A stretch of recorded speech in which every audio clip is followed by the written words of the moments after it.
Hey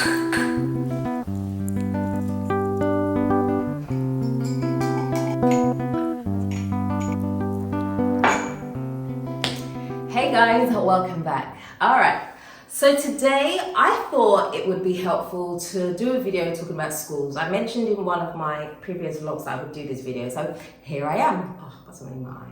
Hold on, perfect timing, huh? Anyway, yeah, so I thought I'd do some schools because for some of you that have been following me for a while, you will know that when I first came to Ghana, which was like, I cannot believe it, honestly, guys, 9 years ago. Wow, that's so long ago. I was homeschooling the children. Now, I know that one of the biggest things when people decide to come to Ghana is it's school. If you have children, it's school, because I mean, where do you start? How do you go about it? What's the cost? I mean, where do you go? How do you, I mean, there's a process. There's a process to these things. And I think now that, although my children have been to school once before for about a year, when COVID hit, I pulled them out. I think that it's good to kind of revisit this kind of video, because now I'm almost going through the process again in a different type of way, because the first time I did it, I went to a school that was owned by someone that I knew. And so I didn't even really look at anything else. I was just like, yeah, they'll just go there because this, I don't really need to think about it. This is going to be easy for me. And that was it. Now, there are a couple of things that were difficult about that school for me, which I'll probably talk about later on. It was a good school though. I'm not bashing anyone. So I'll go into that in a minute. So now, I know some of you may be thinking, but why don't you want to homeschool anymore? So I'll start with that. Now, the reason that I decided that I didn't want to homeschool anymore is just because of my lifestyle. My lifestyle is so different now. Whereas before, when we first came, like we had savings, we had stuff. I didn't really have to be actively working. And so I was able to be at home and be focused and be able to have time to, lesson plan, sit down and do homework with them and all that stuff. Like that was never an issue, because that's just all I needed to focus on. I had house help at the time as well, so I didn't really have to cook. So that was easy. That was easy to continue homeschooling from the UK to Ghana. So I did that for a while, and then I fell pregnant.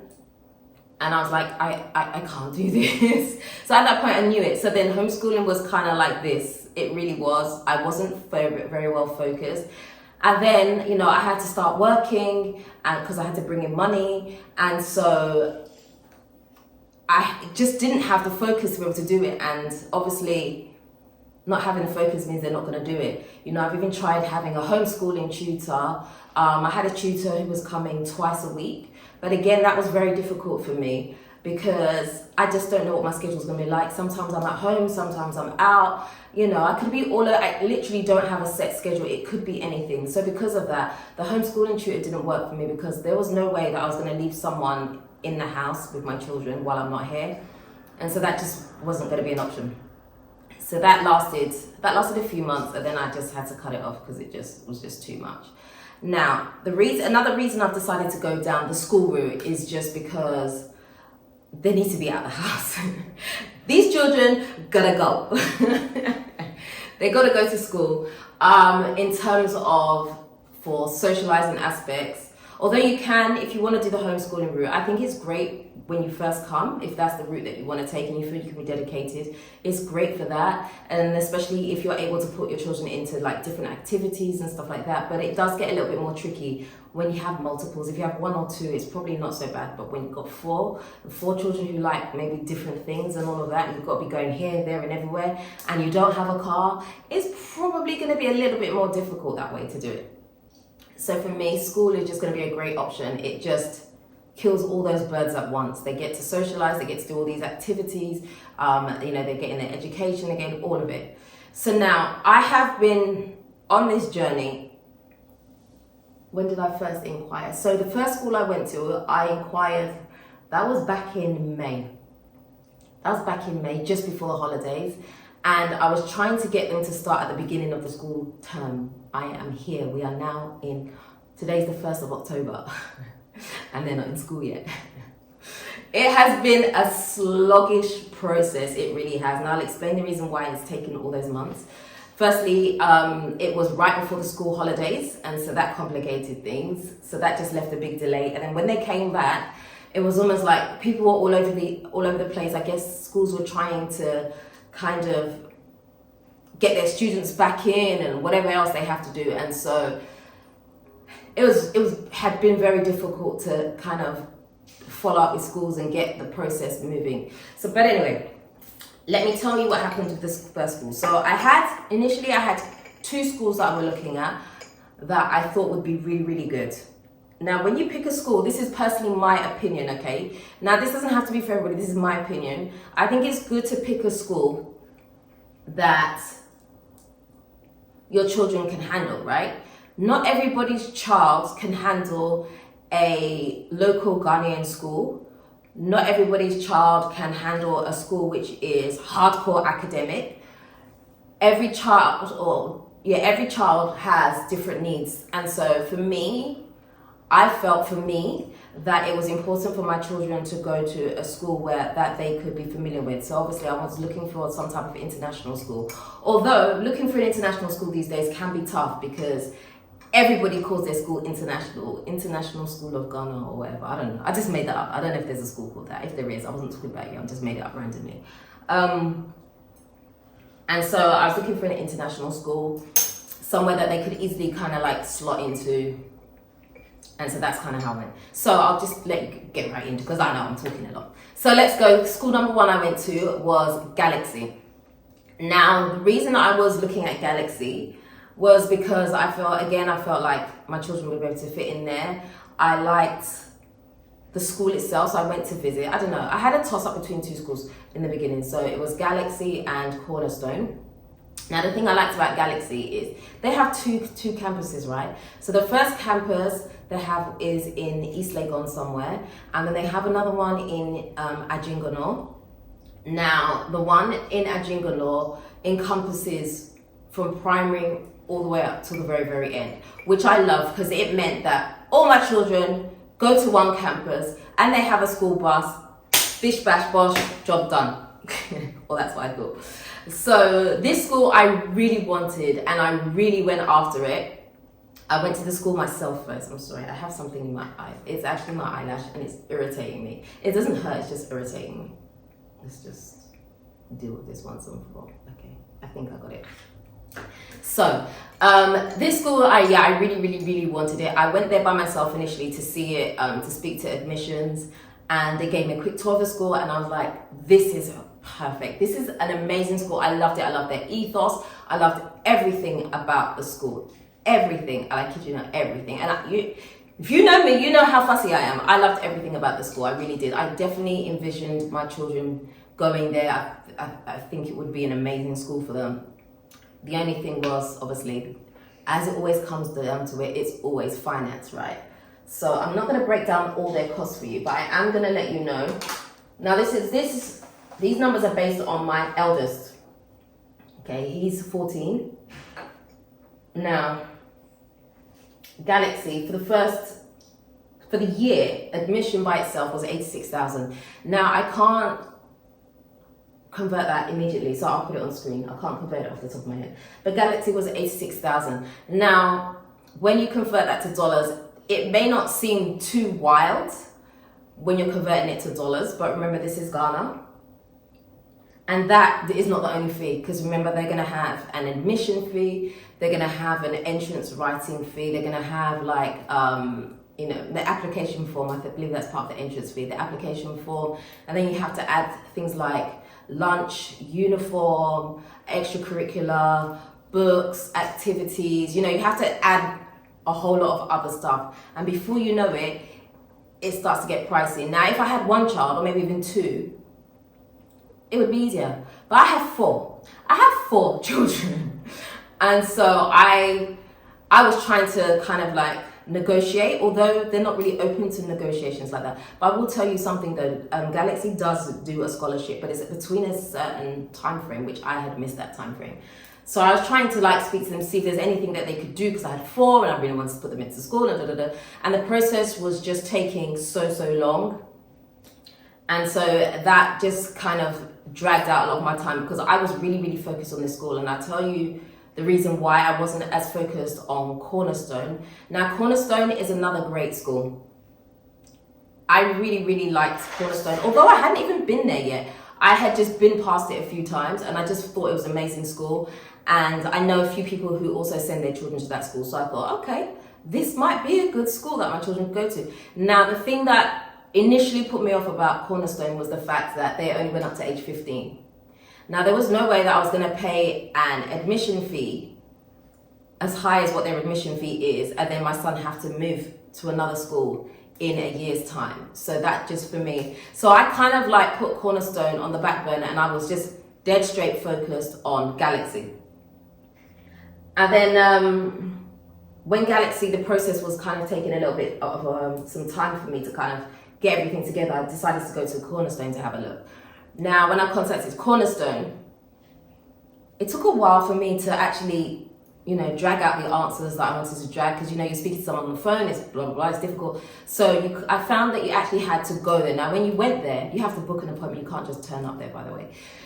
Once I managed to book an appointment to tour the school, and I went there, I was able to ask some of the questions that I really need answers to.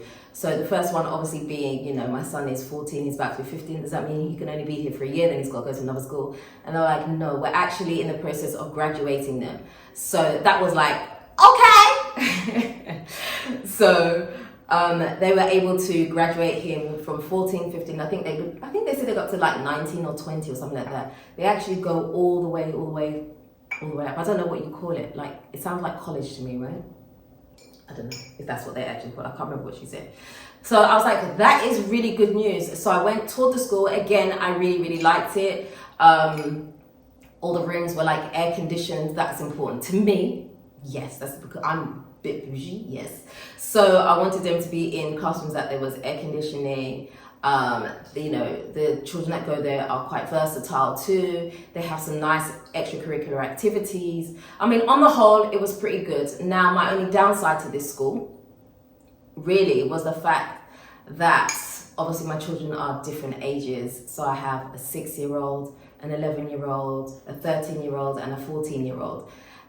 And they don't have everything on one campus. So I would literally have to take them all to these different campuses. And that for me was going to be a problem. So they start school you have to be in school between 7 and 8 a.m. I'm not even a morning person. I'm like, I don't even want to deal with the school run. Like, I don't want anything to do with the school run. Like, and then when it comes to pick up, the youngest ones finish at 2:30 and the older ones 3:30. Like what?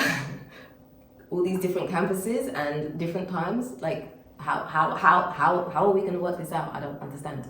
So that was like a thing, and they don't have a school bus, and I was just like, oh my gosh, can I catch a break here, please? But I really, really, really like the school. I really do. So that's something. If I decide to put them into that school, that's something that I'm going to have to work on, because it's just too much for me. Like I said, my schedule is all over the place. I don't know where I'm going to go to. I don't know I don't know where I'm going to be, what I'm going to be doing. I just don't know. So that for me is hard to kind of work out how I'm going to do that. But also in their defense, of one thing that I can possibly do is maybe put the younger ones into an extracurricular activity, so that then they all kind of finish at the same time. So I could pick up one and then I have to go pick up the others. Or I could think about perhaps getting a reliable Uber. I don't even know if that's even a phrase. Is that even a real thing? A reliable Uber? I don't know. To do the pick up and drop off for me, but I don't know. I just don't trust these things. But anyway, so that was that for me. So I'll just let you know, for Cornerstone, their admission fee is quite high for me. It's $2,000 per child. I have 4. That's $8,000. Now, after you get over that hurdle of the admission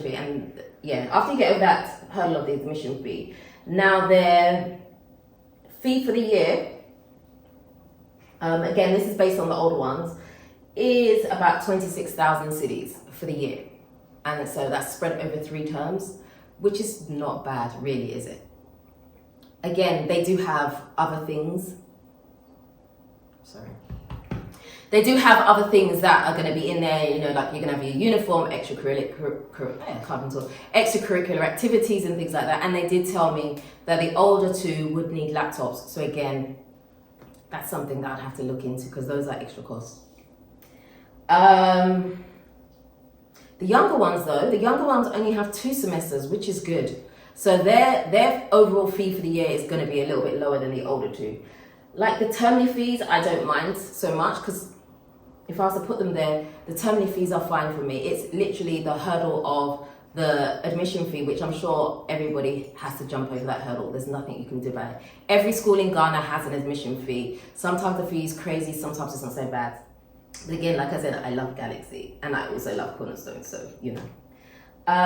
Now, Cornerstone, I will say their termly fee so per term, they worked out to be just under 9,000 cedis. Now that 9,000 cedis actually included lunch, which is great. I don't need to do it. I mean, like if this was you, I'd be doing sandwiches every night thinking, what am I going to do? I don't need to think about that, which is wonderful. You can also get lunch at Galaxy as well. Again, that's an additional cost, which is a different cost. That was in a category of its own. That was not part of the school fees. Now, the other school that I was looking at is called Eden International. Now, this one, I'll be honest with you, I haven't been there to look at it yet. But I did speak to them. And their admissions, again, their costs were a little bit more. So they got up to age 17 and their costs were a little bit more reasonable. So their admission was 2,500 cedis. For the year, they worked out to be around 26,000 cedis.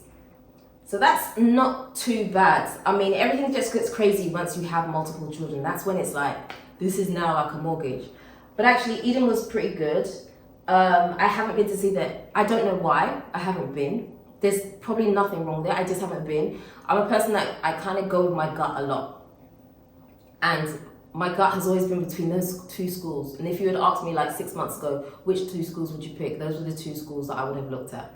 And so those 2 schools have just always been up there for me. So I'm still in the process of kind of looking. So recently I went to Cornerstone. I went for the school tour, then I went back again, and you have to go back and have this interview. So you sit down with the admin team, you know, they get to know your children have to write an assessment. All schools, your children have to write an assessment. Some schools, the assessment is going to be more rigorous than others, you know, it just really depends. Now that assessment, I can't even tell you what the assessment's for. I don't know if that affects the year that your child is going to go into, or just so they can know how to handle your child in the appropriate years, or I don't know. I've never had an answer to it. I can't tell you what it's for, but they write it anyway. Yeah, so that's that. So I'm losing my train of thought because something else is coming into my brain right now.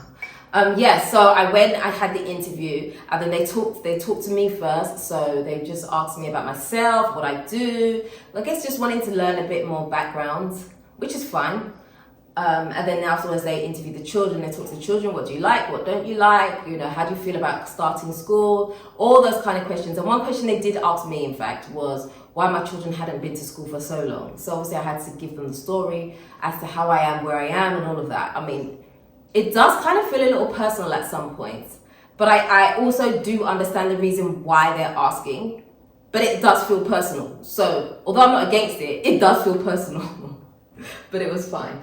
And after the interview, they were like, okay, we'll come back to you and let you know if we can offer them a place or not. I was like, okay.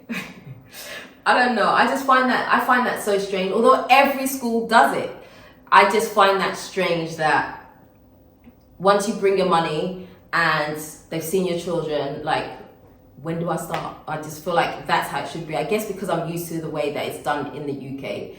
And that's not saying that the UK is the right way to do it. That's not what I'm saying. For those of you who are going to try and come after me, okay? That's not what I'm saying. I'm just saying it's a different way of doing schooling that I'm not used to. So if you're also not used to it, this may also be a surprise to you. So I'm just breaking it down for you like that. So those are the main ones. I haven't really looked at any other schools anywhere. Just because I said I go with my gut, and those were the schools that my gut was telling me about. So those are the ones I've looked at. But school here is very, very interesting. There are some very good schools around, but you definitely have to have the pocket for it. It almost feels like school is some type of mortgage. It really does drain you. It really, really does. Like, it is a whole thing. Like, I know you hear all the time, you know, people are like looking for school fees for their children. And I never really understood the impact of what that was on a family. But now I get it. Because obviously school in the UK is pretty much free unless, you know, you have that lifestyle where you can afford to send your child to a private school. Essentially, all schools here are private, essentially, unless you're going local. And I think that's only for the young ones. Correct me if I'm wrong. I'm not 100% sure. I've never really looked at the system before. But I believe if it's for very, very young children, at the moment, they can do school for free. But don't quote me on that. Please don't quote me on that. Definitely don't quote me on that. But yeah, so anyway, I hope this video is kind of giving you some insight into school. I think school is great for your children to be able to get out there, to meet other people, and I think those connections can become very important later on in terms of different areas that they may want to go into in their lives and stuff like that. Here, nepotism is real. It's really about who you know and not what you know. I think I've spoken about this before.